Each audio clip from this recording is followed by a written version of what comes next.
think we should start out by talking about your birthday, but we won't talk about it for very long. Why do we have to talk about my birthday? So I just want to say happy birthday, Adam. Okay. First rule about Adam's birthday. Don't talk about Talk Adam's about Adam's birthday. We're done. Oh, no, you can talk about my birthday. No. It's fine. Happy birthday, man. Thanks. Yeah, it was good. Where's the cake? We owe so many people so many cakes. So we The had... cake quite literally is a lie. It's not a lie. It's just it's a MacGuffin. Yeah. Everything Look at revolves that. around, like, getting cake. So we're Yeah. 2 Twitter followers away from 400. Our fourth cake. So fourth cake that. And then we still owe cake to... All our coworkers. Our coworkers. Oh, and now yeah. cake for my birthday. That's 6 cake. We're 6 Yeah. cakes in. So when was your That's birthday? 1 6-pack of cake in January. Oh, 7 so cakes. 7 cakes. And your birthday's October? November. So, yeah, we're a ways off. We should try and get our cake count down before my birthday. So completely random. Well, not really random. So in our office, in case you don't, people that are listening realize we work at a radio station. We do. And since we're such a large-ish business, we celebrate birthdays once a month for everybody born in the month. And I was just walking past the front desk, and whoever's birthdays happen that month, they get input into what kind of cake we get. And our coworker I didn't Lester get said, input. well, he asked me what kind of cake I wanted. I was like, let's just hire a guy to come in here and make fresh crepes for everybody. Holy hell, And he is that went, happening? He went, that's a good idea. That's different. How much you think? That's a good idea. So I think we might have crepes the 3rd week of June. That's amazing. I'm into it. My favorite one was when they were like, we don't really like cake. Can we just get fries? And they went and bought fries from like 3 or 4 different places, and we just had fries. When did that happen? It was Because I was not here for that. Yeah, you might have missed it, but yeah, I don't. It was. I'm trying to remember her name. Yeah, I Yeah. think it was her idea. Okay, cool. Well, I didn't get any potato cake. Yeah, potato cake's awesome. I like the month we get carrot cake. I love carrot Big cake. carrot cake fan. Anyway, welcome to the podcast. The cake cast. It's the cake Where we cast. don't bite cake, we bite me. Oh, you're funny. Look at you. It's the Bite Me Podcast, episode 30. Dirty 30. Yeah, but I'm 40. Oh, Yeah. So Adam, for the next 5 months, is the oldest. I mean, he's always the oldest person here, but like numerically, he is older than everyone for 5 months. And that's when you're... And then I'll catch up. yeah. So, How is 40? Is 40? Because I'm really tired right now. I want to go take a nap. I really do. that happened when I hit 30. I'm like, I need to sleep like 8 hours a night now. It's tough. Right.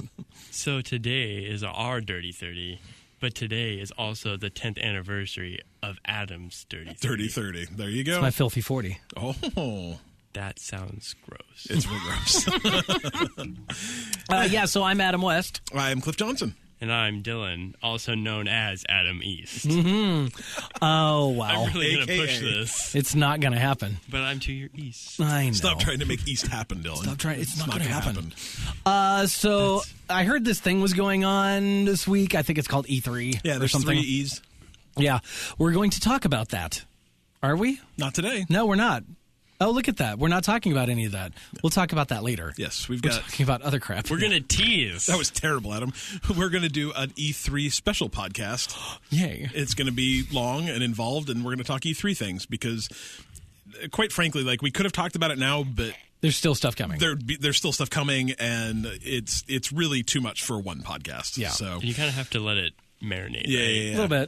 A little bit. But holy crap, it's been amazing so far. Yeah, and I mean, it doesn't mean we don't have anything to talk about because we do. Destiny 2 PC news. I saw that. I'm very excited about that. Me too. Beta dates have been announced for that. Sony exclusives and blah, blah, blah, blah, blah. The sequel, the follow-up to Alto's Adventure is on the way, and it looks awesome. It's called Alto's Odyssey, and we're going to talk about that. A game called Undertale coming to the PS4 and Vita. I know nothing about this. Undertale, just as a tease, for a while was the highest rated game on Metacritic ever. Really? Oh, that's fun. And it's really weird. I'm into it. Of course, our questions. We've got a question from Kevin this week, and looks like from Ryan. Where's Vinny? I don't know where Vinny is. I asked him earlier. Vinny. Vinny. Watch Hopefully it's you can gonna, get on this while we're recording Yeah, maybe he without can letting maybe him know. hit us. Yeah, it's gonna pop up in the middle of our thinger. it's all right. He's on. And of course, cheap free games, and our troll corner. Yes. We will do that. But first, we start with what we're playing. Nice. Who's going first? Go ahead, Adam. It's your birthday. Okay. So I'm playing The Witcher 3. So am I. Yeah, and I got up to the first kind of boss-ish fight, which is that Griffin. I think I'm not playing an expansion. Head am I? around me. That's not the expansion. That's the original game. Like the expansion starts at like level 25. Okay, So, yeah, I wasn't sure because there was a whole scene where you were answering questions about stuff you'd done in your past. Oh, interesting. And I didn't know anything that I was answering, so I don't know if I just randomly walked into some other thing. It'll warn you, and they're like level 25 quests. Okay. So. Is the Griffin's name Peter?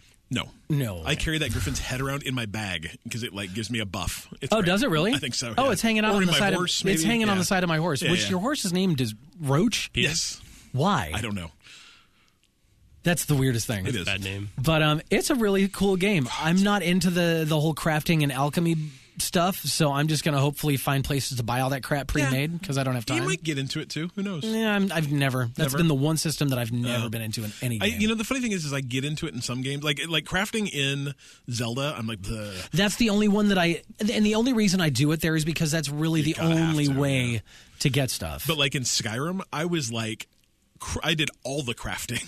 I'm like making my clothes. I'm making my weapons. I'm like making soul shards. Same thing in WoW. I love mining and crafting in WoW. So really? I don't know. Yeah.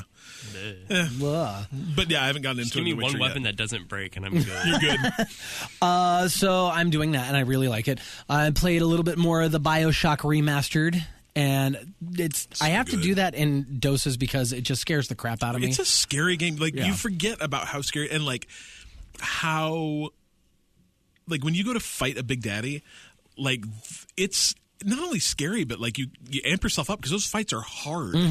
That's why I'm going to do all I can to not have to fight a Big Daddy because you can get through the whole game without having to fight a Big Daddy. Oh really? I thought you had to kill them to get the little sisters. You don't if you don't harvest the little sisters. Oh, but don't you have to like keep them with you or something? You don't have to harvest them. It's interesting. I thought if you didn't harvest them you did something else to them instead. I don't know. It's been like 5-6 years. It's been 10 years since that, I've seen anybody play it, and I've not gotten to a Big Daddy that I have to fight yet. So I guess we'll see. We'll see. For funsies, because I saw the new Burnout game was announced from Ubisoft. Is that who does? Is there a new Burnout game? It's a new Need for Speed game. It just looks like a new Burnout game. Yeah, okay. Because it's a car game. So you got Welcome to the Jungle? Yeah, so I was like, I need to play some more Burnout. Burnout Paradise on the PS3, which looks... I love that game. It's great. It's so pretty. Mm-hmm. I love it.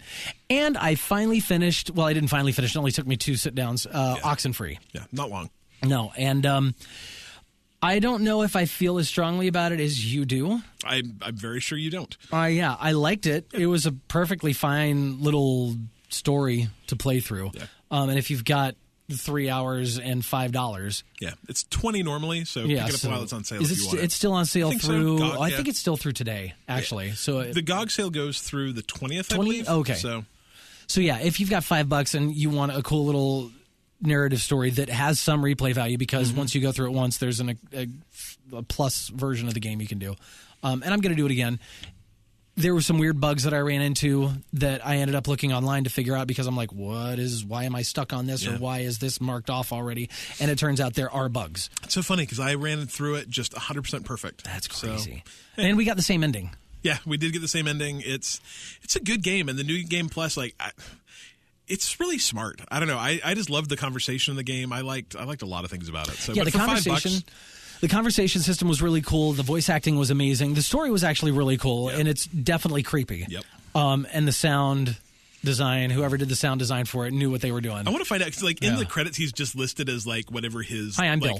Well, it's like his DJ handle or something. It's like Skyhook. I don't know what it is, but he's not DJ Ted. Skyhook. He's So, but super talented dude. But yeah, so that's what I played, and if you, like I said, if you got $5 for Oxenfree, go do it. And you may as well do it now when it's $5 instead of 20 because it is. It took me 3.5 hours, I think. So, and I don't think it's a $20 game personally. I mean, I'd pay $20 for it. I could see it being $20 if you, especially if you were going to play the New Game Plus. Yeah. I'm also not a big fan though of. Yeah, I mean, do you think it's not a $20 game because of length? Or just not worth $20. I don't think it's a $20 game just because overall it didn't. I feel $20. Yeah, I feel completely justified in spending $5 for it. I'd maybe even spend $10 on it. I'm trying to remember where I got it. Like, I don't remember if I paid full price for it or not. But I totally paid $20 for it. So God, it wasn't in one of those big bundles, was it? I don't think so. I think I bought it. Like, it's one of those games that, like, I just heard enough people talk about and describe it as, and I'm like, oh, that's the game made for me. And I may have just paid $20 for it. I don't remember. Oh, excuse me, I'm 40 and I'm old. My goodness. So anyway, so that's what I've been playing. I got that to look forward to. Dylan? Next, I played Overwatch, of course. The anniversary event's over. Guess how many skins, new cool anniversary skins I got? 1,100. Drum roll, please. Nice. 0. I got 0 cool anniversary skins. How many games do you think you played? Probably not enough to really be like... Because the drop rate's like, we know the drop rate now. So. Yeah, but... You didn't get anything? Yeah. That sucks. I feel like I got one... During that time, I got one legendary skin, and it wasn't an anniversary one. You got to grind more, son. I literally have not got anything cool out of any drops playing any Overwatch. And every time I get the drops, I'm like, hey, these are cool. I don't know. I don't play this game enough to care. Yeah.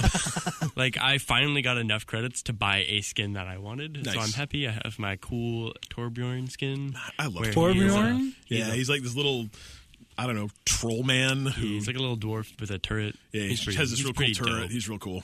He's probably one of my favorite characters. Got the Blackbeard skin, so I'm a pirate. Nice. Blackbeard and some turquoise garb. That's pretty fun. Cool. I like it. Spoilers, there are so many good pirate games coming out. Yeah, anyway. For sure. Some of the new maps are cool, though, so nice. it was a good time. Oh, I forgot. There was 3 new maps. I should have dropped in and played those. Oh, well. I don't They're like gone now. The 3v3 elimination as much. It's way different, so it's like it's such a change from traditional 6-on-6 Overwatch. Yeah. I just want what was the last thing they did? I loved that. Uprising. I loved Uprising. Uprising was my jam. So is Overwatch, is it like a capture the flag kind of thing? No, but there is a capture the flag mode now after one of the events that did it. It's like 6v6, it's objective based. Just like you're escorting something capture the somewhere point, or escort the payload, or defend the point. Yeah. So it could be like a King of the Hill type. Yeah. It's fun. But I like it. All objective based. No deathmatch. There's no deathmatch. Well, unless you play 3v3. Then it's elimination. It's not really deathmatch. Oh, I guess that's true. Yeah. Whatever. What's elimination? You die once and you're done. You're dead. It's survival. Gotcha. Which isn't yeah, deathmatch, I guess, would be you'd come back and it would be who has the most kills. Yeah. So there's no score-based mode. Interesting. I wonder if that's something they'll add eventually. Like, I would think deathmatch would be really fun in Overwatch. I think they're doing it on purpose because deathmatch is how you get salty players. Yeah, because Overwatch has such a delightful community anyway. But imagine how bad it could be if people started caring about their kill-death ratio and... As opposed to just how many more kills they got than you when there's all these characters that aren't based around Well, yeah, kills. But if they just made it single player deathmatch, then it wouldn't matter. Who cares? You know what I mean? I don't want to get in. 1v1v1v1v1 elimination is not 1v1v1v. I could see that. Like, it would be cool. I don't know if their maps are big enough for like a 32-player deathmatch or a 16-player deathmatch. I'm not sure. Yeah, if it was just a frenzy, then I guess. Yeah, that's what I'm saying. But even then, some of the characters just wouldn't do anything. Yeah. They'd be useless. Yeah, because you couldn't have a healer. Yeah, what would Reinhardt do? Might be kind of He's just gonna sit around with a shield. Like, might be kind of an interesting. It would be interesting to see. Yeah. It would be a cool little event to see what 16-player deathmatch in an Overwatch map would look like. Yeah. I don't know. I'd try it. I want to play ARMS though. I'm still not sure if I want to play ARMS or not. I feel real dumb that I missed all of the ARMS demos. Play it, but it comes out this week. So does it? Yeah. When? Friday? Oh, nice. The 20th? So, yeah. Oh, snap. No, I'm sorry. It's like the 16th. Yeah, 16th. Yeah. Wow. But it's out this week. This is what happens when you get old. Like, you forget things. It was just Adam was like he's over the hill now. He was amazing yesterday, and then today, just everything went downhill. Who are you? I don't recognize. I'm kidding. It's all right. We'll walk you through this, Adam. It's okay. Yeah, ARMS looks fun. I think I'll rent it. Like, I don't think it's a buy for me, but I'd like to try it. So there's a demo. There might be. There might be. They might actually. I want to say there's a demo. Out. Yeah. That'd be nice. Otherwise, yeah. I'm trying to figure out what that first game is that Cliff's got on his list. Oh, all right. So is it my turn now? PUBG. So Player Unknown's Battleground. Oh, yeah. Did you play it? I bought it. So we were, I don't remember if it was last episode play or it. the episode before, but like literally we were sitting here, my dad like IM'd me like, oh, have you heard about this Player Unknown's Battlegrounds? I'm like, yeah, it looks great. We were actually literally just talking about it. And like as I left, twitching it or something, watching it on Twitch? I know he read he read an article in it about Wired. Yeah. Yeah, it's been getting some like Yeah, press well, it beyond. sold 3 million copies, so like that's a huge amount of copies for some weird, kind of out of nowhere game. But I'm like, yeah, you should try it out. I think you'd like it. It's the kind of game he's good at and enjoys. He's like, I don't know if it's really for me. I'm like, yeah, I've been kind of thinking about it too. I haven't decided if I want to do it. He's like, okay, here's $30. Try it. And so my dad just like PayPal'd me $30. I'm like, all right, I'll give it a go. Well, there you go. And it's hella fun. I have not played a ton of matches. I played maybe a half dozen. And I think we might have talked a little bit about how it works before, but literally you start out in a plane with 100 other guys or 99 other guys, and you fly over an island, and you choose when you want to pop out of the plane, and then you parachute down to a portion of the island that you think is going to be best or safest or whatever. You have literally only the clothes that you hopped out of the plane with, and you have to go to like buildings and find guns, and there's vehicles you can pick up, and there's armor, and there's health packs, but you have to go out and find them. While not getting killed by the other 98 people on the ground. And then as you play, the map actually constricts. So it'll say like, okay, you've got 4 minutes to get inside the circle. And then 3 minutes later, the circle will constrict. And then they start doing just randomized bombing runs. So a bomber will fly over and they'll say, okay, you're inside this red circle. We're going to be dropping bombs there. And you may be okay or you may not be okay. You've got to decide, like, do I want to run out of this area to be safe, or do I want to stay hunkered down and risk being blown up? And then they'll constrict the map again, and they'll constrict the map again. And so do those random bombings happen all around? Just randomly. They'll just like pick a circle and they'll fly over and drop bombs. Then they'll pick another circle and drive over and drop bombs. And so like the whole part of the game is really like, do I want to try and stay in cover and hope that I can defend myself against whoever comes in, or do I want to take a risk and go, because as soon as they show you the circle, you know where the center of the map's going to be. Do I want to go further in? Do I want to stay where I'm at? Because eventually you're going to have to run to the center depending on where you are. And so it's crazy. I think the highest I've finished is 47, so I've outlasted. Oh, that's not bad. Yeah, I mean, at 50%. And it's interesting too because like it lands, and then because a bunch of people land in the same place, it goes from 99 to 80 like real fast, and then that other 25 or 30 just kind of inches down as people run for things, or they're in the same house, and I don't know what happens after that because I've never lived that long. So what happens if let's say you land and then boom, just headshot, you're gone. Then you just move into a new game. You go right into a new game, and then you get your stats for that last game when that game ends. It tells you immediately what place you are. Oh, so okay. You were 87th killed. It's very Hunger Games, Okay. But it's really fun. Yeah, exactly. I'm excited. It's coming to Xbox. It is coming to Xbox. Is it really? Yeah. Later this year, but I watched the PC gaming show at E3, and they're putting in new maps, which will be really fun because then I think they said they have 2 or 3 new maps in the works, and I think they've made enough money with this game that they're going to be able to support it for a while. So it's. Yeah. I was a little nervous about it, but it's really fun. So am I wrong? Can Xbox and PC, can they probably share not multiplayer? I wouldn't guess, just because mouse and keyboard don't play well against controllers. Just curious. But you can also play it though in teams, so you can. That's what I was wondering. You can either do it as a team of 2 or a team of 4, I believe. I think that would be real fun. Yeah, I'm going to try and hook up with Vinny and play it. So was Vinny a player? Yeah, Vinny plays it. So it's fun though. I've really enjoyed it. So that's cool. I played some more Destiny, obviously. Destiny's great. I finally hit level 40, working on my lot levels. Just like Adam. Yeah, just like level 40 today. Level 40. My light level is dwindling really quickly, though. I'm very tired. Unlike Destiny, though, you can get to level 41 and 42. It's more like WoW. Maybe it's just going to take me a lot longer. Yeah. No, it's just a cap here. He just caps at 40. Yeah. Okay, good. My mother-in-law capped at 30, so she, But I played some more Destiny. I played some more Horizon Zero Dawn, which is amazing. The other day I ran across like a 100-foot tall giraffe robot. It was absolutely incredible. I thought you sent it back. No, I should, but I've still got it. Oh, okay. I've had it since February when it came out. I really should just buy it. It would have been cheaper by now. And then I played a game called N++.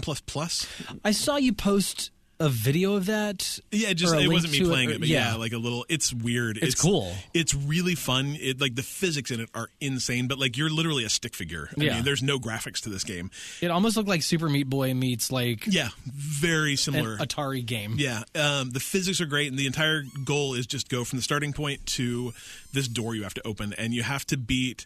The game has like 4,300 levels, and there's a level editor. But you have to beat. It gives you like 5 levels, and you have to beat all 5 of those levels in under a minute and a half.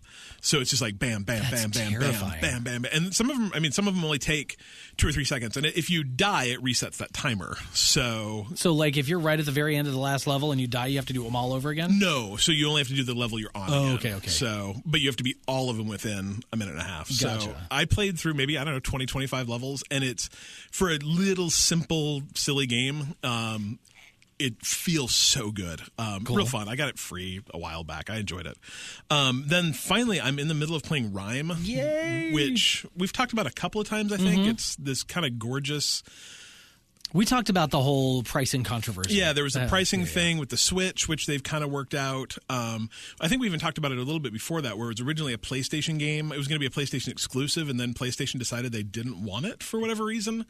And then the developer actually bought back the IP from Sony and did a multi-platform release. So it came out... Take that, Sony. Exactly. It came out maybe a week ago, I'm going to say. Rime? Yeah. Maybe 2 weeks ago. Yes, it hasn't been very long. Yeah, no, it's not been long. But based on everything I'd seen about it, and I actually asked Adam the same question. I'm like, "What kind of game do you think this is?" And he's like, "Oh, it's like a Zelda like kind of exploration RPG game, right?" And I'm like, "No," but that's exactly what I thought too. I think that's what a lot of people thought. Yeah, it's actually like a puzzle exploration game. It visually shares a lot of things in common with The Witness. It has that I don't know what it is that they share, but it really feels that way. It's just not as colorful. It's set kind of on this beachy, deserted island instead of a I don't know, weird garden full of strange puzzles. Yeah. But literally the entire game is you kind of get to a place, and then in order to proceed further, you have to figure out the puzzle that'll open the door next or put down a bridge next or whatever, and then you go through that, and then it's another place where you've got to figure out what the puzzle is to get forward, and it's just puzzle, and the puzzles are just hard enough to make you feel really smart. I've been stuck on puzzles, and every single time you in your head, like, it's not that I'm stuck, it's not that I'm dumb, it's just that I haven't found something yet, and you'll look around and sure enough, I can climb up that thing. And that'll be, where you get the key to unlock the door, or, I haven't gotten to this room yet, and that's, what you do, or you haven't lined up the right things yet. And it's really fun. I streamed probably 3 hours of it on our Mixer channel, and a bunch of folks from the Discord channel came and hung out with us, and we had a real fun time. So cool. It was really cool. I'm probably 3.5 hours into it, and it's about a 6-hour game. So probably finish it up maybe this weekend. I'll probably actually do a live stream Friday or Saturday. So cool. Watch our Twitter, and maybe you can come hang out and see Rime. So now, this game wasn't received super well so far. Yeah, it had some good reviews, and it's had some it's not been like the reviews. Smash that everybody was kind of... But I'm not so much concerned about that, because you like the game. People like the game. Some people don't like the game. That's the game. But I wonder sometimes, obviously they didn't market the game as well as maybe they could have. Because if everyone thought it was you were getting into this kind of Zelda adventure game, and it wasn't that, do you think people kind of just get turned off at it because they were going in expecting... I don't think so, just because I've read a bunch of the reviews, and the game is interesting because the reviews are like between, I'm going to say, like the low 60s and 100. Like people either... and there's a lot in the mid 80s too. Like, and that's about its average is like, I think it's an 85 on the Xbox and like an 81 got like a on 90 the PlayStation. On Steam, though, so. Yeah. I think that there are some people that just felt differently about it than I did. The ones I read are like, I got bored of all the puzzles, or I got bored of, You're playing a puzzle game. That's what I'm wondering. It's like people are playing this game and they're not... I don't think it's not necessarily... I wonder if what you're right though is that because they thought it was a different kind of game, if they gave it to the wrong reviewer. Right. Like they were expecting a Zelda-esque game, and they would have been excited about that, but aren't excited about... Because if you get bored of puzzles, you shouldn't be reviewing a puzzle game. Yeah. Because that is not your wheelhouse and the at puzzles, all. I mean, it totally could just be me too, but if I was to give this game a numerical rating, I would say, it's in that like 85 to 90 range. Because no, it's not perfect. But if it sets challenging puzzles that that are solvable, that sounds like a good puzzle game to me. Yeah, and I want to go play it now because I like that. Maybe it's just 6 hours of that's too much too. I'm about halfway through and I'm really enjoying it now. So maybe I'll just get like, oh man, another one of these, for the next 3 hours. And it is kind of that inside kind of story where there's no dialogue. You're just kind of moving through this thing. It's kind of giving you an idea of a story as you do it. Mm-hmm. But there's no cutscenes. There's no people talking. You're just you're following this little cool fox. And you're following this guy wearing like a red cape, and they just kind of tease you forward a little bit. So, it's different strokes for different folks. Did you ever hear of a game or play a game called the Talos Principle? I've heard of it, but I've not played it. So it was on sale on Steam, and I was like, I've always wanted to check it out because it was the game that I thought The Witness was. Oh, sure. So you're on this island trying to figure out these puzzles and blah, blah, blah, blah, blah. So, and that's when The Witness came out. I'm like, oh, this is that game that I saw. Completely different game because this game's like, the Talos Principle is like 3 years old. Oh, no, I know what you're talking about now. I've not played this still. So, but from what I understand, this is a really, really, really good, along the lines of like The Witness or Rime, kind of puzzly platformer, first person kind of thing. And it's pretty, too. It's really pretty. Yeah, no, I could get behind this. Yeah, so I've got it. I'll check it out. Nice. Yeah, very and maybe nice. I'll play some Rime at the same time to see if it... Rhyme's worth it. 100% worth it. Okay. So, and it is coming out on the Switch. It's not out yet, but it will be soon. So. Oh, I know, because I went to buy it. Yeah. Because I was like, it's going to be out this time, delayed. and I pulled it up. Nope, not here. Yeah. So it will be coming out, but I think it's like a couple months from now. So super fun. All right. Cool. Well, cool. That's us. And then we're now moving on to news. What do you want? News. Good news. I want good news. Good news. Yeah. So is this just the Watchtower magazine now? What is that? Bad news. You want the bad news? I don't want the bad news. No. Good news. You want sob stories? No. You want heartfelt kitties? I want kittens. I want cats. Puppies and kitties. I want cats wearing. Well, I have helmets. puppies and kitties for you because we're going to talk about how easy games can be. Oh, is that what we're going to talk about? Yeah, we're not talking about E3. Yeah, we skipped that. So I played Nier. Nier Automata. Nier Automatopoeia. Automatopoeia. Nier Onomatopoeia. That is not an onomatopoeia. It is not. It is near one, though. Ooh. Anyway, I played this game. I finished it, I think, a week and a half ago. And one of the things that I really liked about Nier is that Nier, if you wanted it to be, could be crushingly hard. It was one of those, like, very Japanese Dark Soulsy where, you're fighting something and then there's like 3 different ways to dodge, and there's a block button, and there's a high attack and a low attack, and then you also have this little like dude who flies around with you that is as a gun that you control with your second stick. It's one of those games where I think you need 2 sets of hands, 2 sets of hands, and probably 2 controllers to actually control everything. But the thing the game does is like, hey, you don't want to do this stuff? Fine, don't. There's an easy mode that you control how easy you want it to be. You can say, I want the game to do the dodging for me, but I'll control the robot, or the game can control the robot and I can do the dodging, or you can just say, do all of it. And what it made it able for you to do in the game was play through the story, feel like it wasn't like turning on God mode, because you'd still get hit. You'd still, you could still die. You still die. Required some kind of skill to get through it. I'm not sure you could die, but you could still get hit. I don't know. I don't think I ever actually died in the game, but it still felt like that maybe you could die. When you play in God mode, you're like, I'm invincible. I can do whatever I want. Eviscerating everything. Yeah. And this felt like I still had to play the game, but I just didn't have to worry about having to replay these. Because, the game, you're fighting these bosses that are literally hundreds of feet tall. Like, some of the bosses you literally, climb up, kind of things. And they're robots, so a lot of them are, made of, buildings. And so I never felt like I was invincible, but I also never felt like, oh my God, I'm dying again. I got to replay that boss battle again. Right.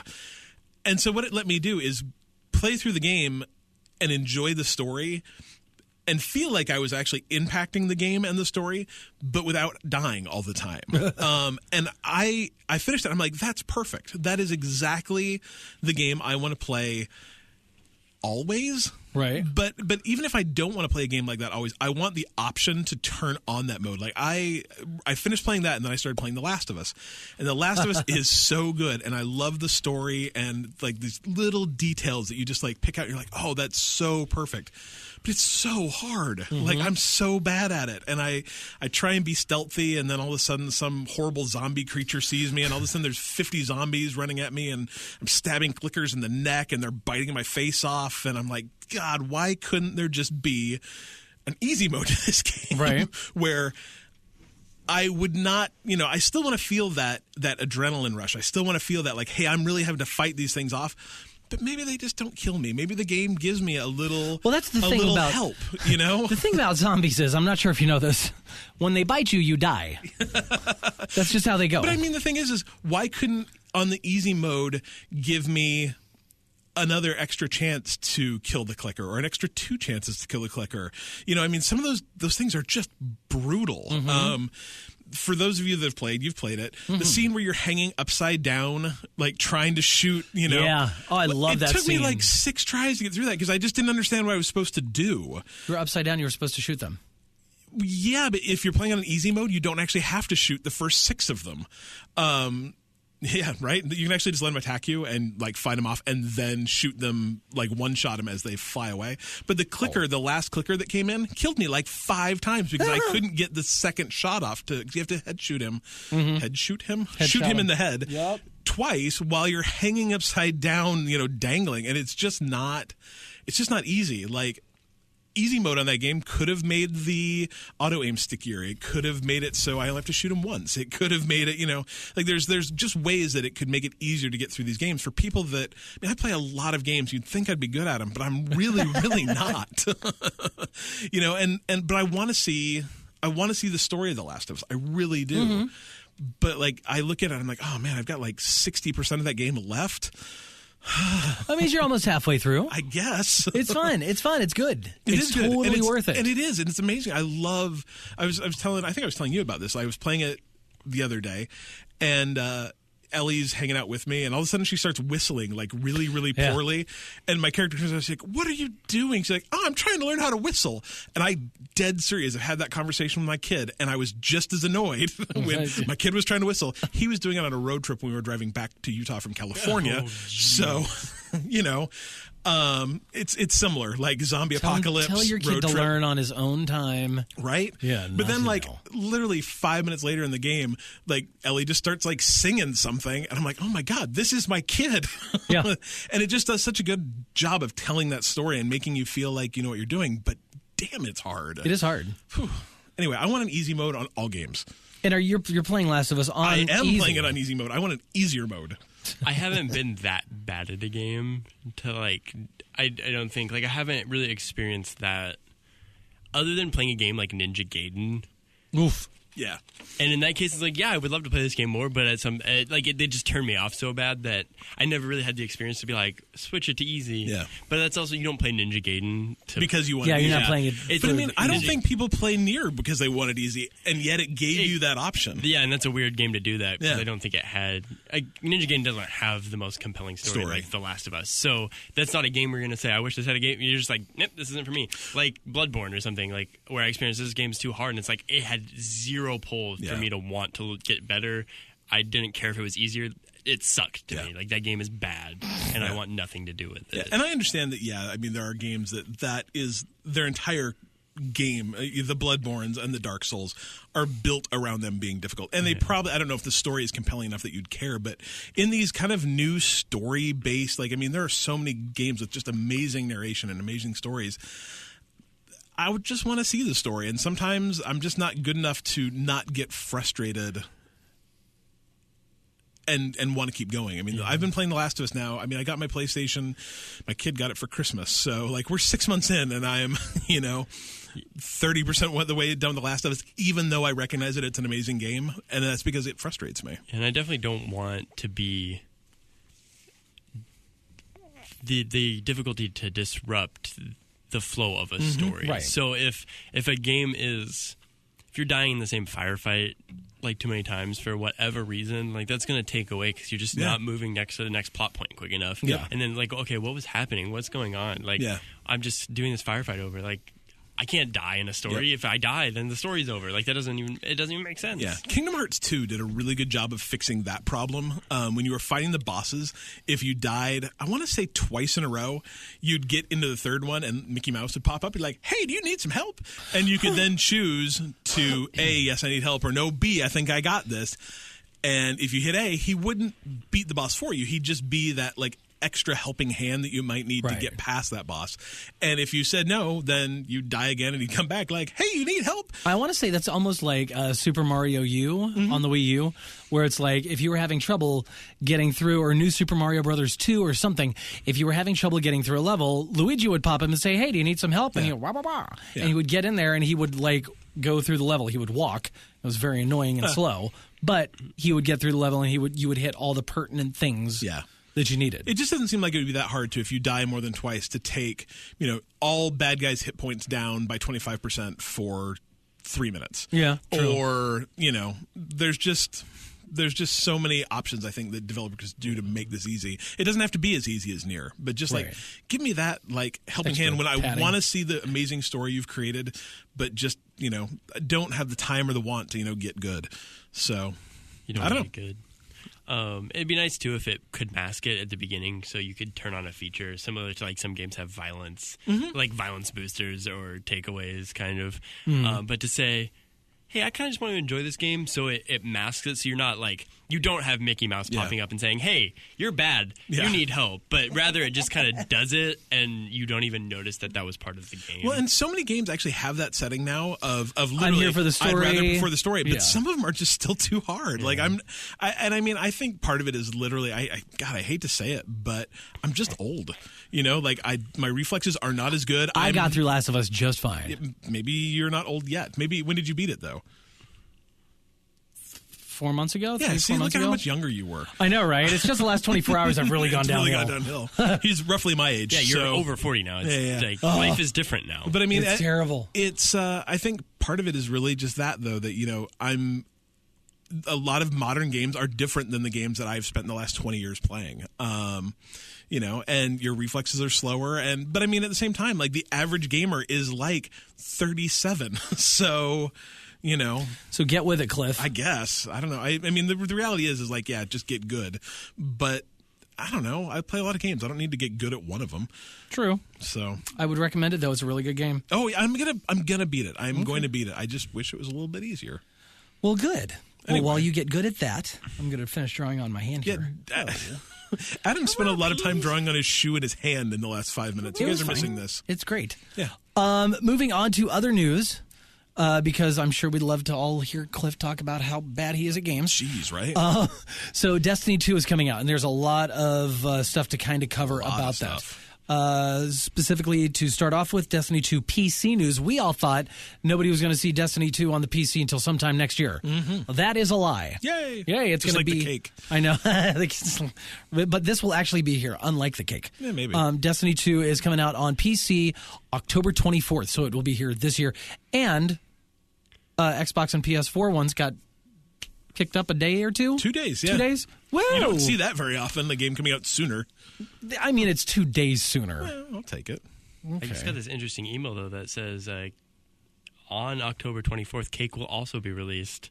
So we're going to have trouble picking. I like Cake, but I also like Destiny. But I'm not going to play it on the PC, so I'll be playing it in September. So yeah, exactly. I don't have to wait that month and a half. Yeah, the PC release, though, they've released a little bit of information on it at E3, and it is going to have unlocked frame rates on the PC. Is that good? Yes. So that means, in theory, if you have a fast enough PC that you'll be able to play that game at, however fast your monitor is actually. So if you have a 144 hertz monitor, you'll be able to play that game at 144 frames a second if your PC can push it. But that game's going to support multi-threading. So if you have, a 4-core processor with 8 threads, it'll actually be able to use all of those, which most games don't necessarily have multi-threading. So it's going to be able to, whatever monster PC you want to throw at Destiny, it will be able to keep up. So that's going to be a game that's going to be able to run at very high frame rates, 4K, 21:9 aspect ratios. This is not a crappy console port. This is going to be a very good PC. I mean, they're telling us that it's going to be a very good PC build. I guess we'll see on October 24th, but that's pretty cool. That is very cool, and I'm not going to play it on PC at all. No, me either. No. Yeah. I'm going to play it on the PS4, which means I'll be able to get, since I pre-ordered. Did you pre-order? Not yet. No? Are you? And this is not your kind of game. I'd have to try it again. It sucked when it first came out, so I never played it again. Do it. It's so fun. It's worth it. You know what? I'll give you my copy of The Taken King. I'll let you play it. Yeah. With the expansion. You can play it with me and my brother. It'll be fun. Anyway, so the Destiny beta dates, though, I'm excited about that because I get to play early because I pre-ordered it. I was disappointed how short they are. Is that short? 5 days? It's not well, 1 it doesn't hour. look like 5 days. It looks like 2 days for the PS4. Yeah, so the PS4 is going to go July 18th to July 20. I think it's actually 21st. Okay. And then the Xbox gets in a day later because marketing Xbox crap. get everything left. Yeah, so they'll get it 19th and 20th, but then the open beta starts on the 21st. So it's actually like the 18th through the 23rd, and then the 19th through the 23rd. So I was just surprised how short it is, and it sounds like it's actually just going to be the multiplayer stuff too, Crucible kind of stuff, which isn't like a big thing for me. I'm not a big Crucible player. I mean, so. it'll be nice to be able to get in and play in with a lot of the PvP stuff. That way you can get used to the new characters and how things move, if things are going to be moving or feeling any different than the first one, which I can't imagine they would all that much. But there's new types and new stuff, and I don't know if my guess is that like levels you gain during the beta won't carry over to the actual game, but who knows? I mean, we'll see. Gotcha. But it'll be fun to play, and then the PC is going to get a beta sometime in August. They haven't announced when yet, but yeah, I'm gonna pre-buy it, so I'll pre-purchase it before July. Yes, please do. Yeah, it'll be fun. And I'm going to get on the PS4 too. So yay! Oh, yay! That's lots of fun. Yep. So I'm going to probably actually taking a nap over there, Dylan. Yeah. He's old, 23 or whatever. This couch is not. It's not a comfortable couch. I would It's never real sleep on that bad. couch. Never. But I think that. I'm going to get on the PS4, and I think. I mean, I hate to say this, but you probably want to buy it on the PC, or I'm sorry, on the PS4, because of the next thing we're going to talk about. Yeah, because Sony exclusives, all this stuff till at least fall 2018. Oh, that is 2018. Yeah.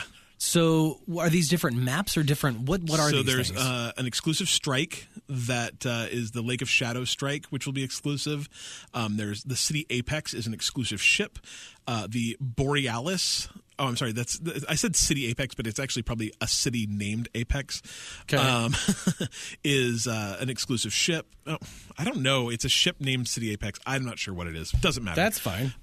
There's a Borealis weapon, which is an exotic weapon that is going to be exclusive to the PS4, and then an exclusive PvP map, Retribution, that is exclusive to the PS4. Retribution. Yeah. But the good news for this is it doesn't look like any of the expansions are going to be exclusive. I can't imagine they would do that. Well, I mean, they did for this one, Rise of Iron. Was that a PS4 only? Well, I think the PC or the PS that other system, the Xbox, I think can get it now, but couldn't for a long time. Rise of Iron may be, or I'm sorry, Taken King may have been an exclusive too. So, yeah, that's kind of crappy. But is what it is. I think there actually may still be Destiny stuff that is not available on the Xbox. Wow.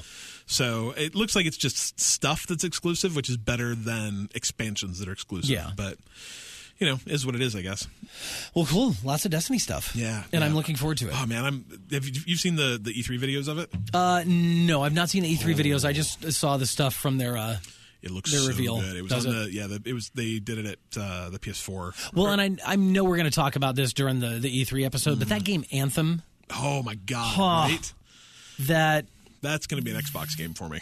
Yeah, well, it's going to be. It's not just an Xbox game though. No, it's but going to be everything. I'm going to buy it on the Xbox. I guarantee. Yeah, it looks real good. Yeah, that's what I need is another like open world MMO ish. That's why I was so worried about starting Witcher, because it's like I don't have 150 hours to finish a game. The nice thing is though is like I still haven't beaten Zelda. a single player open world game, like you can play that for a half hour a week and play it for the next 2 years. Who cares? Yeah. But an open world Destiny style game, which Anthem is, like that's a game you're playing with your friends. So you got to stay kind of up with them, or else you end up with that division problem that we had. So anyway, well, cool. All right, moving on to our next order of news and business. So one of my favorite mobile games of all time is Alto's Adventure. Mm-hmm. It is such a great time suck. It's relaxing. You've played it, right? You've got it. I love it. I've bought it. I played it on my Apple TV. I play it on my Windows PC and my Android phone. Yeah. And on when I had an iPhone, I played it there too. It's literally like the first game I put on every iOS device I get, and I don't play it all the time, but totally just kick it open every once in a while because it's super fun. Well, the developers have a new game, a sequel to it. It's called Alto's Odyssey. Nice. Is this any relation to Homer's Odyssey? Yes. Maybe because it's kind of deserty. I don't know if Homer was in the desert. No. Close. The Odyssey was a. Yeah, was it Greek? Greek, yeah. Well, anyway, I'm sure there's a desert there somewhere. Probably not. Yeah, no. Anyway, so it's interesting because Alto's Odyssey trades snowy mountains for desert stuff. Yeah, and it looks really cool. It looks like there's going to be some new like mechanics, like some grinding, and just some new stuff. But I mean, frankly, I'll just play that game at a different location. Do you think you're collecting camels instead of... I hope so. Right? That would be awesome. I mean, it looks cool. Humps. Yeah, it looks just gorgeous. And I mean, like I said, I'm willing to play anything those guys throw at me. And the music, I hope the music is kind of the same. Just or that at least, Zen kind of... almost like it's just there. Yeah, and when they introduced like that Zen mode, where you could literally you can't crash, you just could go on forever. Like, I was so down with that. But we have no idea when this is coming out. I'm not seeing any dates. I thought it was, I don't know if there's a date, but I think there's like a time frame. I want to say. So yeah, I don't see it. Maybe not. Oh, well. Anyways, it's this year. It's definitely this year. Well, that's good. So I am very excited about that. Cool. Be looking for that. Coming to the PS4 and Vita, you'll have to explain this to me because you said it was one of the highest rated titles. Yeah, it's this wacky, like you should go watch a video of it because it's super, super 8-bit. Made by this one guy, and it's one of those like games that the entire idea behind it is deciding whether you want to do a pacifist run or a non-pacifist run or a mix between them. It's got this weird like bullet hell fighting mechanic, but it's a role-playing game. You almost can't explain Undertale without like watching a video of it. Mm-hmm. I played it on the PC. I actually played it on my Mac. And it's just this wacky game where you're a kid that like falls into this underworld through kind of a portal-y looking thing. And you just interact with all these different characters, and the choices that you make and how you really the choice of how you proceed in combat, whether you actually kill people or not, depends on how the story goes. But it's just incredibly unique. Like there's no way to describe the game except that it's incredibly unique. But yeah, for a short time, probably a week or two, it held the highest Metacritic ranking of any game ever. Oh wow! And I think it settled in at like a 92, so it's in the top 25 rated games of all time. Wow! So, but it's weird. It's super super weird, but very very enjoyable. So I don't know if I'm going to say it's going to make a great PS4 game, but it'll make a terrific Vita game. It's perfect for that format. But I mean, I played it on my laptop on my MacBook Air, so it doesn't require a lot, but it's really fun. It's really fun. On to our first question of the show from Kevin S. Would you like to read me the question, sir? I would love to read the question, sir. I appreciate it. I'm old. I can't see the screen. So formal here now. So is there a game announcement that you were sure was coming at E3 this year that just never came? It's very... There's a very sad ending to that. Was like, it made me almost cry. Yeah, there was for me. How about, do you want anything for you? No. Yeah, there's... Like, my eyes lit up at some of the announcements, so I'm like, I'm a happy camper. Oh, geez. When I watched the Xbox announcement, they're like, 22 unannounced exclusives. I'm like... Oh, wow. I'm just going to sit here and let it wash over me. I've not even watched all the presentations. I've just because the last week has just been nuts. So it's like trying to keep up with that and life and things. It's no. Yeah. But when I saw the Ori. Oh, right. And I didn't expect that at all. Nobody expected that, I don't think. So that made me happy, but so I wasn't expecting that, but they did it. Yeah. So the one that I was really hoping for, and it was mostly just because I saw it, and I wish, the sad thing is I don't remember what it's called. I know, right? I've been looking it up, and I can't. It's got a really stupid name, though, unfortunately. So what do you do? It's a game made by Square Enix, and it's coming out for the Switch. They showed it during, like, the Switch launch event, like, in October, I want to say. And it was this gorgeous, like, pixely role-playing game that had this like awesome depth of field effect, and I wish I could remember what it's called, and it's got a really dumb name, which is why I can't. And I was really hoping to hear more about that, because even at the launch event they didn't talk about it. It's not I Am Setsuna? No, it is not. It's like I said, it's got a really strange name. I could probably go back in our show notes and figure it out. It had like that Bravely Default art style, and it had kind of like a name that was silly like that. It's one of those very like Square Enix, something to something : the something else kind of thing, but I just can't remember what it's called. I totally remember. Right? That. I just remember watching that trailer over and over again. They released maybe like a 30-second, kind of gameplay looking trailer, and really I just wanted to hear more about that, or hey, it's coming out in 2018 or whatever, and they completely skipped over it. The Switch.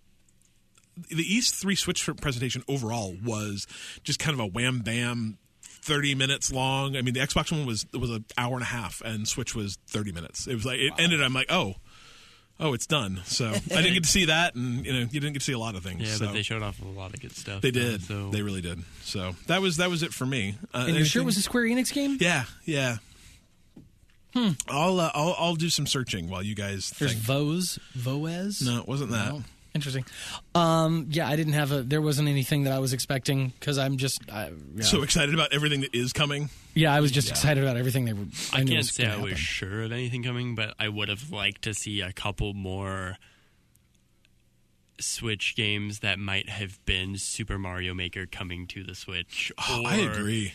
Super Smash Bros. Being updated for the Switch, we just had the announcement for the Pokken tournament or whatever. Like some of those games that we're at the end of the Wii U's life just need to get over to the Switch. Yeah. If it had a little bit bigger library, obviously you still can't buy these, but it still needs a stronger lineup of games, and that could easily round out the Switch's library. Do you think that might hurt Nintendo though in the long run if they just drop a ton of games on the Switch that are just rehashes of games on the Wii U? Do you think that could hurt it all? No, because I think that's what Nintendo's always done. Not only do I think they have a history of it, but at the same time, like 13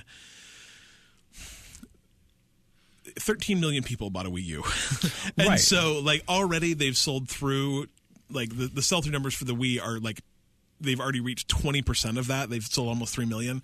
And so there just weren't that many people that owned a Wii U. And so I think that there are a lot of people that played those games. Yeah, honestly. Yeah, so. But I think Mario Maker, it's crazy to me. Like my kid still carries around our Wii U playing Mario Maker. I'm like, wouldn't you like to play something else? He's like, no, this is cool. I'm like, all right. So, And I think it's games like that, though, that it's not every game. It's Super Mario Maker. It's Super Smash Bros. And if they're going to do a new Super Smash Bros, then no, don't bring Super Smash Bros up. Just give us the new one. If that's what they're planning, cool.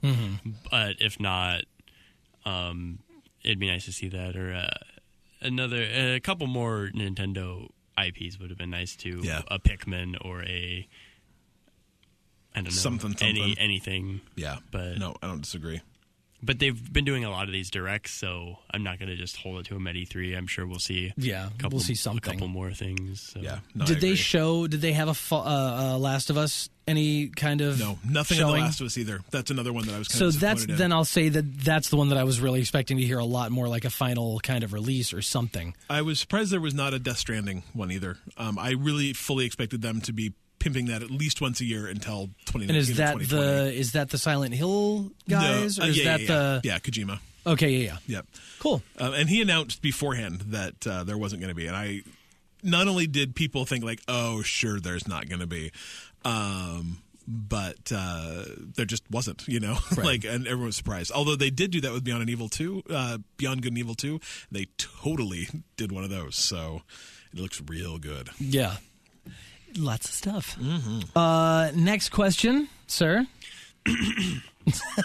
Prepare. I won't use the term console wars because honestly I hate hearing it. But do you think Microsoft did what they needed to do to get back in the spotlight more than, let's say, last year's E3? Yes, the console will help, but as far as exclusive content maybe, is this the conference that's going to get more people interested in Xbox? That question comes from Ryan T. Yes. From Ryan T. Both these guys are fine people that hang out in our Discord all the time. Yes. We love them. Do you think Microsoft did what they needed to do to get back in the spotlight? Holy hell, yes. Okay. My Xbox fanboy. Yeah, but it's not just me either. Like I saw a survey this morning where they did they measured fan reaction to all three of it didn't include the Nintendo, but it included all the big ones up until then, and the Xbox reaction just based on measuring social media, measuring buzz, was 4 times bigger than the next closest, which was PlayStation. It was an hour and a half of just bam, console exclusive, bam, console exclusive, bam. I mean, it was incredible to watch. Now, Absolutely incredible to watch. Were they... So Ori obviously was a console exclusive. And I guess even by exclusive, I mean console exclusive or Win 10 exclusive. Right. So, or not. Play Anywhere. None of them were Win 10 exclusive, but yeah, they're Play Anywhere titles, Yeah. so you can play them either way. And like I've said before, Microsoft does not care where you buy them. They get the money anyway. So what are some of the games that are big draws? We'll talk about it in our R3 thing, but they all look amazing. Do they? But also the hardware looks incredible. Right. But I mean, really, for me, it was just the presentation. If you watch the PlayStation presentation, there wasn't even clapping. The crowd sounded like they were asleep. It was crazy how non-involved the crowd was. So from a just straight up answering the question, was it enough? Yeah, I think it was. The hardware looks incredible. The games look incredible. And I mean, at the same time, too, everyone keeps talking about exclusives and do we have enough of them? And I would make the argument that people need to stop thinking about that because exclusives are, and I'm going to say this in a very serious way, exclusives are not gamer friendly. The only person that wins with exclusives are console manufacturers. And so you're right. By saying we want more exclusives, you're saying I want someone else to fail. If every game came out on every system and was judged by how it ran on that system, you're way better off than saying I want to artificially create this thing that only me and my people have, and that's just stupid. So that's fair. Yeah, I don't know. Are you're obviously going to buy an Xbox? Oh hell yeah, day one. Are you? I don't know if I'm not sold on it yet. Yeah. Yeah. But what I do like about this is how easily this might have been we have a new Xbox. Instead, it was, we have games. Mm-hmm. And I agree. What creates game buzz is not going to be new hardware at this point. It's going to be games. Yeah, I mean, that was literally the thing. They talked about the hardware a little bit and then went bam into 22 exclusives and literally just ran one after the other, after the other, after the other, after the other for 40 minutes. It was crazy. Wow. Yeah. And then showed a huge lineup of third-party games, too. Some of the third-party stuff looks really cool. But I guess it's been weird. It almost felt like for a while at some point, I mean, we've had a lot of games recently, but it almost felt like games were secondary to this whole, 4K thing. Mm-hmm. And I'm going to be the last person that jumps on the 4K. Do you not have a 4K TV? I do in our main room, but I don't care about the higher resolution because hardware is to the point now where games look great on a 1080p television. It's I agree. There's not going to be much farther that you can honestly go. Right. Similar to when I go watch some newer movies, and the special effects are so good now that they look bad. Yeah. I was just watching a making of Jurassic Park the other day when they were showing how they did that in the early 90s, how they made these photorealistic dinosaurs. We, of course, have never seen a real dinosaur or a photo of one. But like that is what a dinosaur like. We think that's what dinosaurs look like because of this movie, and that will never probably be achieved again. Yeah. And that was years ago, and to me, special effects look cheesy now. Yeah. So at some point, and they just don't age well either. I don't need more resolution and higher quality graphics anymore because I've played like these games are going to age much better than games of the 90s or 2000s. Nearly everything does. Like in that early 3D generation is bad, but this stuff's going to keep. So when I see new hardware that says we do 4K now, it's like I literally don't care. It's great for VR, right? Because you need to have that extra resolution in VR, but. And I would say too, I think the 4K is important, and if you have a 4K TV, obviously there are benefits. But I mean, Adam and I were talking about this earlier, like the difference between watching a HD stream and watching a 4K HD stream and watching a 4K Blu-ray maybe is noticeable, but it's going to be very like pixel, looking at a magnifying glass. I mean, yes, there's a difference. There's 100% a difference. But does it really, really, really matter? Right, when you're 8 feet away from it, looking at the screen, it's not. Yeah. There's not a difference. And I think it's amazing that the X will, in theory, be able to support true 4K at 60 frames a second. Like, that's amazing. But is that really hugely different than the PlayStation Pro being able to push checkerboard 4K at 60 frames a second? No. It's going to. I'm almost more excited about the fact that the Xbox has enough headroom in it to be able to increase frame rates. It's going to be able to. You're not going to be stuttering in places.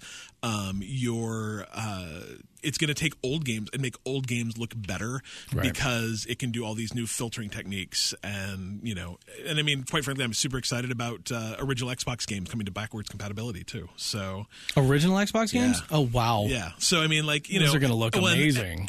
Kidding. No, but there are just some games you can't play anymore. Like the one they really touted was Crimson Skies, and that game was incredible. But they're going to look better too because of this new new filtering techniques and new whatever. So I mean, they're going to be part of Play Anywhere too, or not Play Anywhere, Games Pass. So overall, I was extremely impressed with the presentation, and quite frankly, I think what makes that presentation impressive is 90% Phil Spencer. Like, that dude has such a presence on stage. He feels so natural, and he doesn't feel like a CEO of anything or a president of anything. He feels like a dude that you'd go play multiplayer games with and have a beer. He seems cool, So I was very impressed. Nice. All right. Awkward pause. That's that. Okay, thank you for the questions. I guess I was actually just holding out, hoping that Vinny was going to drop a message in our box, but that's all right. That's okay. How about we say this? If Vinny might get us one for E3, we'll see. Yeah, we might have one for that. All right, moving on to cheap free games. What is this Humble Bundle digital ticket? It's some weird. Vinny just asked if we have a question. It is just a wacky bunch of stuff that's only lasts as long as E3 does. So right now you can get, like, the big game in this is probably Hacky Zack, which came out maybe a month ago. That's supposed to be super fun, but it's just a literally ton of games you get through this Humble Bundle for real cheap. And I mean, it's like, I don't know, how many games are in this? 18? A lot. It's a ton. And so $15 you can unlock all of them. But a lot of it's like Twitch crates and Amazon credits, and it's just a big E3 promotion they're doing. So if you like cheap PC stuff, go check this out. It looks like there's a PS4 game on here. Really? It's just a bunch of stuff. Dreadnought Fleet Recruitment Pack. Yeah, so there's all sorts of things. Huh. This is fun. All of the things. A lot of Steam keys, blah, blah, blah. That's cool. The Good Old Games Summer Sale is still on. Yes, through the 20th, I believe. Nice. So when you listen to this, you'll have a few days to take advantage of that. What is Alan Wake? Alan Wake's American Nightmare. So Alan Wake, game with the flashlight. It is the game with the flashlight. So it's a kind of a story-driven.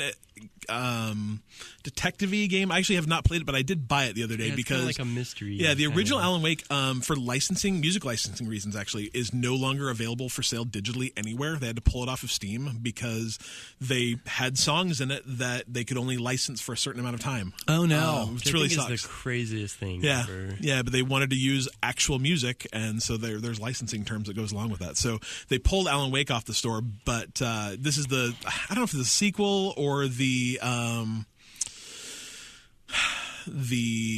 expansion for it. I'm not 100% sure what it is, but I do know that it's free if you spend $10 on the Good Old Game Sale, which I did, and so they sent me a copy I of did it. too. I've got a link for that. Yeah, so I did too. Make sure to redeem that. I think it expires. Ooh, so, I need to do that then. Yeah.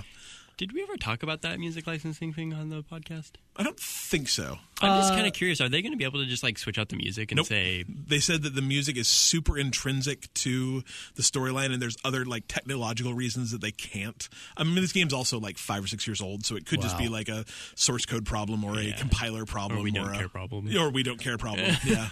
They've got other fish to fry. So, yeah, literally but the cool thing is when they found out that it was going to happen, they put it and its DLC on sale for 90% off. I think I picked both of them up for like $3. Nice. So, Good job. Yeah. You can also get Rebel Galaxy free with your first purchase, which I got. I already own it, and it's heck of fun. Yeah, because heck of fun. I've got it on. It was one of the PS like Plus games. I think it was one of the PS Plus games at one point. Yeah, I've got it on my PS4. It's actually made Rebel Galaxy. I want to make sure I'm talking about the right game. It sounds real Star Warsy, and it's not. It's not. But it is a space game. It is a swashbuckling space adventure. It's actually Space Pirates. Probably after the Celestial Booty. Yeah, a couple guys that made Torchlight 1 and Torchlight 2. I think actually one of the founders of the company, or both of the founders of the company, left Runic Games and founded this new game studio, and that was their first game they put out. Oh, good for them. Yeah, they're actually local too in Seattle. Good for them. So is Runic. Their new game looks great. Well, I'll have to look at that. Yes. Titanfall 2 Trial. Yeah, and you like big robos? Hell yeah, and little people. Big robos. The cool thing about this trial, though, is that most times when they do free trials on games that are multiplayer, it's just you get a free trial of the multiplayer. So, hey, you can go play Battlefield 1, just the multiplayer. And that's not my jam. But this, actually, you can actually play 2 of the single-player missions, too. Oh, cool. Yeah. Because Titanfall 2 had a single-player mode, unlike Titanfall its 1. predecessor. Yeah, and this lasts through, I think, like the 20th, too. So you got to get on this one fast. You can also get a good trial June with EA 18th, Access. so... Oh, yeah, they're doing a free trial of Origins? Or EA Access. If you have EA Access, you can play the first... 10 minutes, yeah. But there's also, as part of E3... 10 hours, 10 hours. 10 minutes would be dumb. As part of E3, and I don't remember, we may have to talk about this on the next podcast, but there's some deal where they're giving away free trial of EA Origins, which is EA Access for PCs. Oh, nice. Yeah. Nice. But I don't remember the details.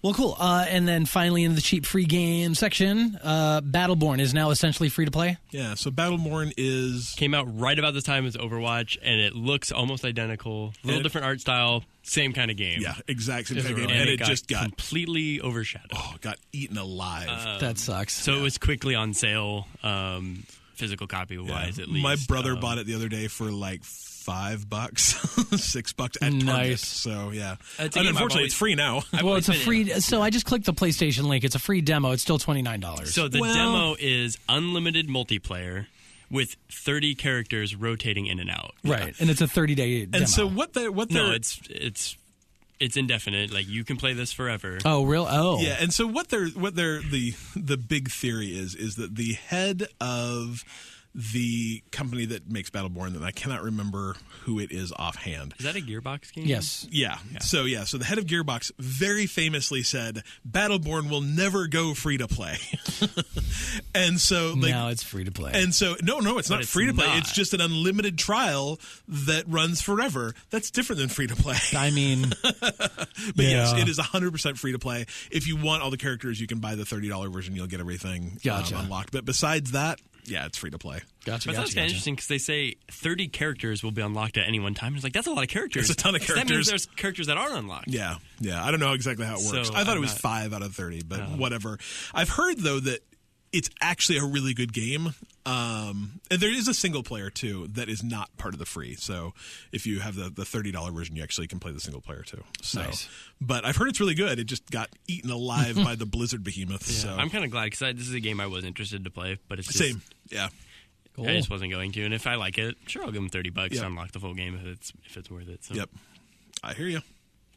All right. Yeah. Oh, say. I don't know if I just had a stroke or what. Adam hit 40 and all of a sudden his brain stopped working. Well, Time to wrap it up with our weekly feature. From Troll beneath Corner. the depths of the bridge comes the troll. The digital bridge?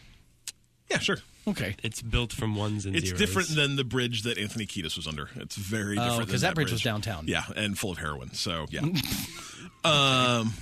Anyway. So anyway, this week's real. Troll Corner, go. This is who's? Cliff. Cliff's? Yeah, this is me. So, We actually have a double feature this week. Oh. yeah, 2 troll corners. Yeah. So when asked about Xbox, or even just backwards compatibility in general, the head of PlayStation Europe, Jim Ryan, was quoted as saying, "We've dabbled with backwards compatibility. I can say it is one of those features that is much requested, but not actually used much." And I was at a Gran Turismo event recently where they had a PS1, a PS2, a PS3, and PS4 games. And the PS1 and the PS2 games, they looked ancient. Like anybody would play that. So I don't think that he's necessarily wrong. Right. But for the head of PlayStation Europe to say that out loud when they're perfectly willing to sell you a copy of PS2 on Gran Turismo, they're perfectly willing for you to pay $20 a month to subscribe to PlayStation Now so you can play old PS4 games. Like, this just seems super disingenuous. PS3 games. Yeah, sorry. PS3 Yeah. games. I like But at the same time, too, like, I mean, Xbox just last week released their statistics of backwards compatibility on their stuff. 50% of people have played a backwards compatible game, and they've played 500 million hours of backwards compatible games. So, I mean, no, it is not, but that is literally only maybe 4 or 5% of time people actually spend playing games. Right, So, because no, what was the actual, because wasn't it like 2% of time spent it's playing? 2% of time spent on your Xbox, but but people only spend like 62% of their time on an Xbox playing games. So Right. it's like some it's minimal. 2%. It's probably like 4 or 5% when you actually like math out the math. Okay. I'm not going to math out the math. Don't math out the math. Yeah, but you know that people are legitimately playing this, and when Xbox at E3 last week or this week, announced backwards compatibility with original Xbox games, people were super excited. So to say like, hey, this is something that no one cares about, and man, those games look like crap anyway, is such a True wacky thing to statement. say. It's a true, true statement. but people want to play these games. I mean, I've got my PS2 hooked up because there's like, You've got your PS1 hooked up. I don't have a PS1. I thought you had your PS1 I have a hooked PS2 up. and a PS3 and a PS4 and a PSVR and a PS4 Pro. Anyway, I've got my PS2 hooked up simply because Amplitude is literally my favorite, like, button mashy kind of game, or it's my favorite game of that kind of whatever.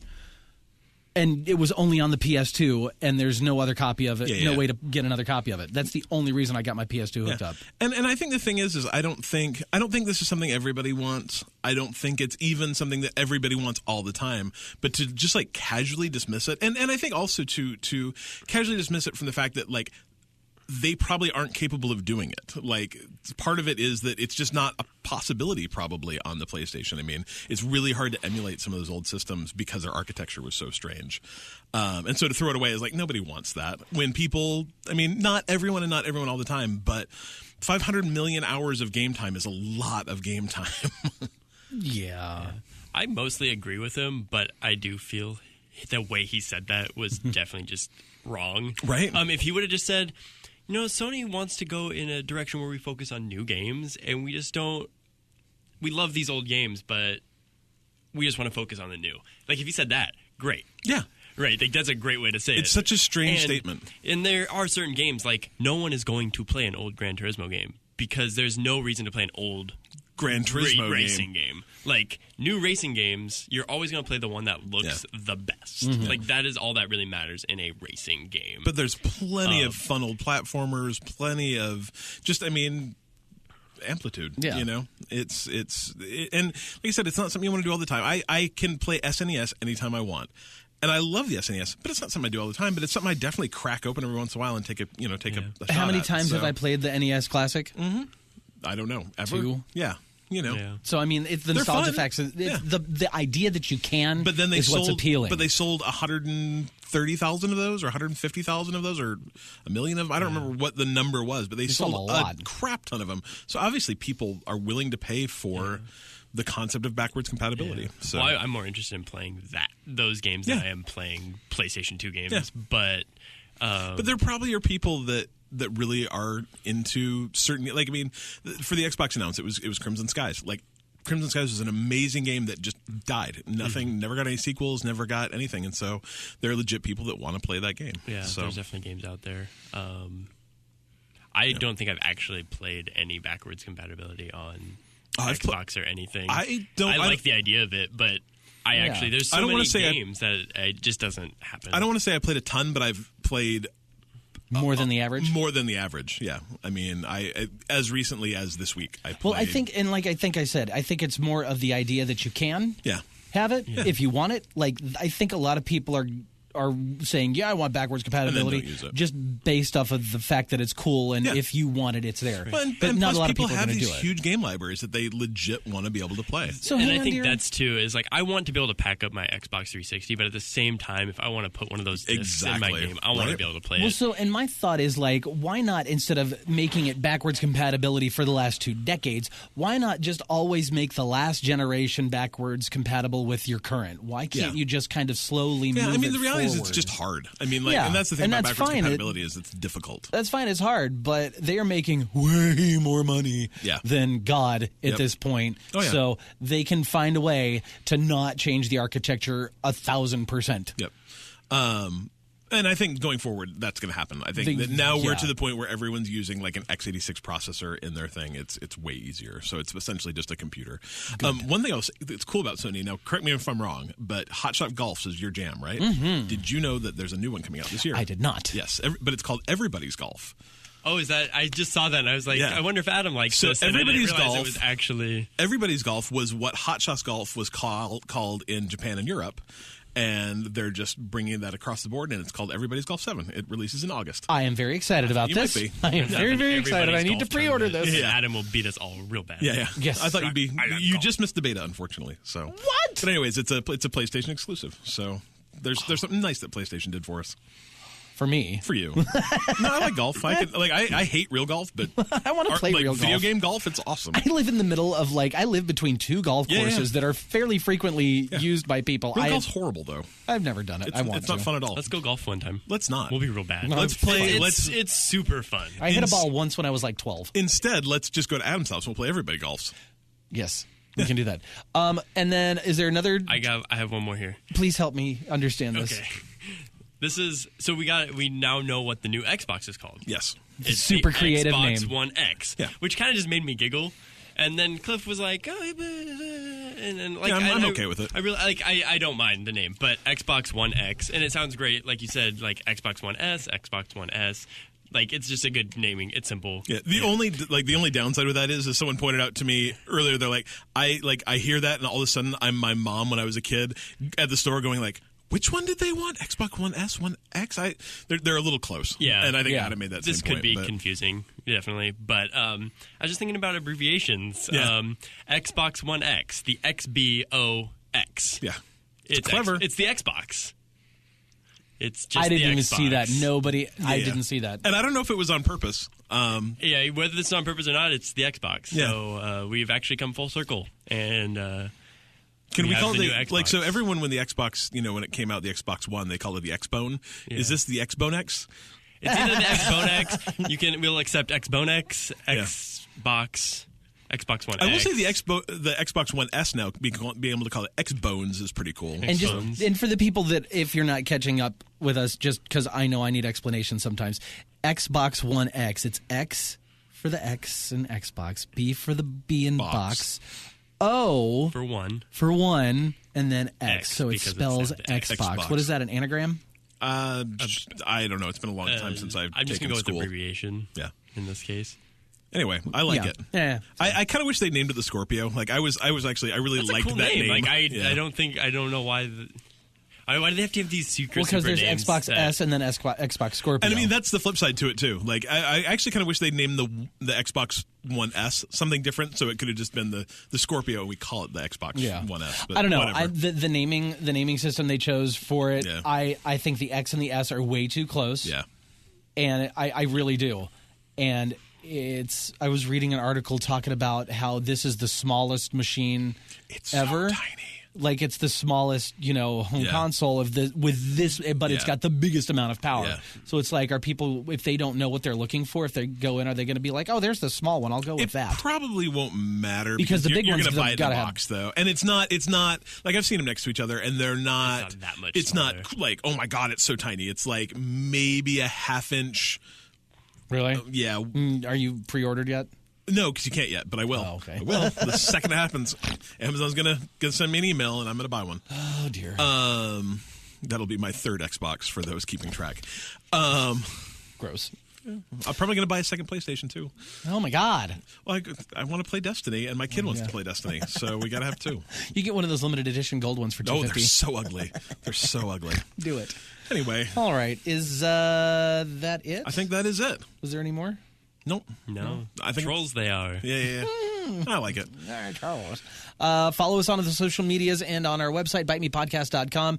All the socials are Byte Me Podcast, BYTE me. Yeah, come hang out with us on Discord too. We have fun. It's a shockingly vibrant community. Mm-hmm. Like we have people there talking literally all day. I went to bed last night at 10:30 our time, Pacific time, and there was still a bunch of people talking about PC games that were way later. Like they were all like Central and East Coast. So I don't know when those guys sleep, but it is definitely not when I do. They've already woken up. Maybe that's it. I don't know. Yeah, but there's a lot of fun. It's not a ton of people right now, but everyone in there's super chill and super nice and just love video games. I have to turn my notifications off on that channel. Yeah. Because it's so there's so much going on. Because I'm in my studio recording stuff and editing and blah blah blah, and my phone keeps buzzing and my computer keeps beeping, and I feel bad because I forget that I turned those off, and I'm like, well, I guess nobody's talking in the Discord, and then I go in there, you've missed 157 new messages.